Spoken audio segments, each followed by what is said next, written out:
Kaixo, ongi etorria. Buruketa hau irakurriko dugu eta ikusiko duzu banatzeko beste era bat ere badagoela. Eta horrela hasten da buruketa.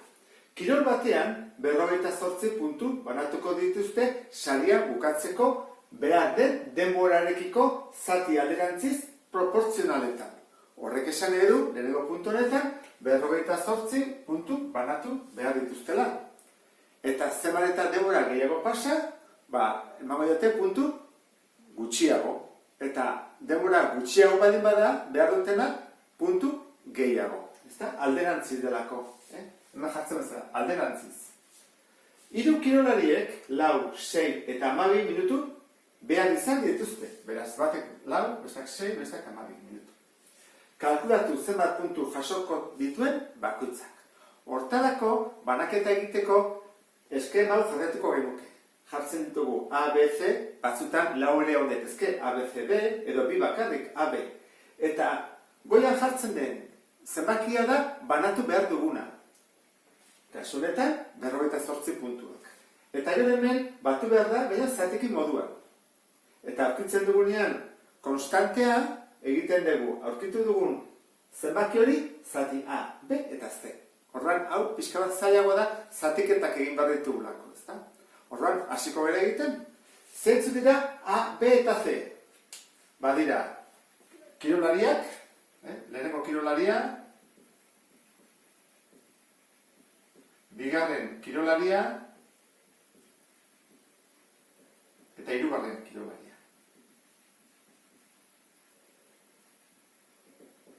Eta lehenengoak pasatzen ditu, 4 minutu, bigarrenak 6 minutu, eta horrengoak 12 minutu.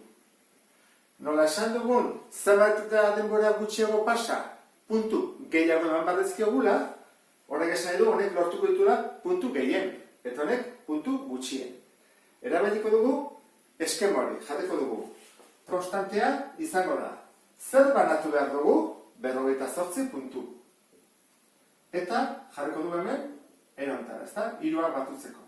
Horran bat izango da, 4 den bat, bestia 6 den bat, eta bestia 12 den bat. 4, 6 eta 12, 4, 6 eta 12. Orain bat ditugu, batuketak. 4 den bat, 6 den bat, eta 12 den bat. Zein da MKT? 12, ezta? 4, 8, 12, 6, 12. Horra izango nuke. 58, eta hemen, hiruak 12ekin. 12, 12, eta 12. Eta nola egiten da hori? Gogoratu zaitezte. 12, zati 4, 3, bider bat, 3. 12, zati 6, 2, bider bat, 2. 12, zati 12 bat, beraz, bat. Eta hemen, batuketak egin daitezke izendatzailea berdina dutenean. Orduan, geldituko zaigu, goian 58, eta behan, 3 gehi 2, gehi bat, 6, 12. Hemen dugu zatiketa baten zatiketa. Horra jarriko genuke. Probabilitate konstantea berdin. 58, eta honek, esan edu, zatiketa. Orduan da, 58 zati 6 12. Hori da jarriko duguna. Eta baina ez marraki, 2 puntokin. 58 zati, honek esan edu, zati 6 12.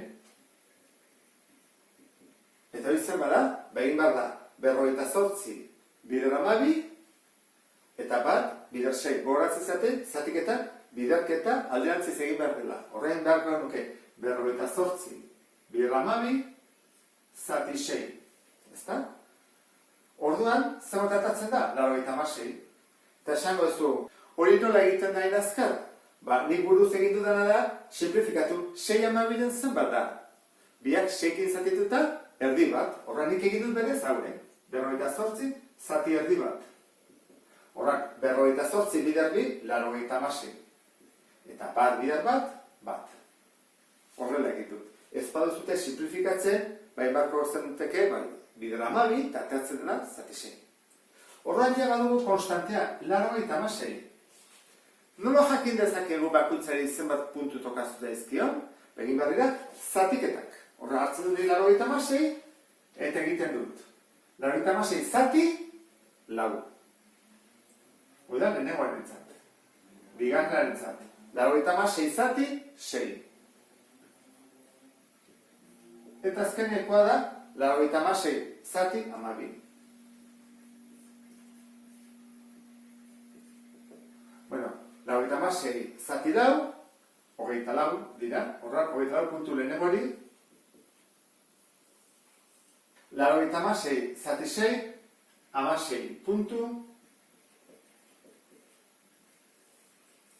Eta 96 zati 12 izango da honen erdia. Bikoitza da, hau doblea baren bada, hau erdia izan behar da. 8 puntu.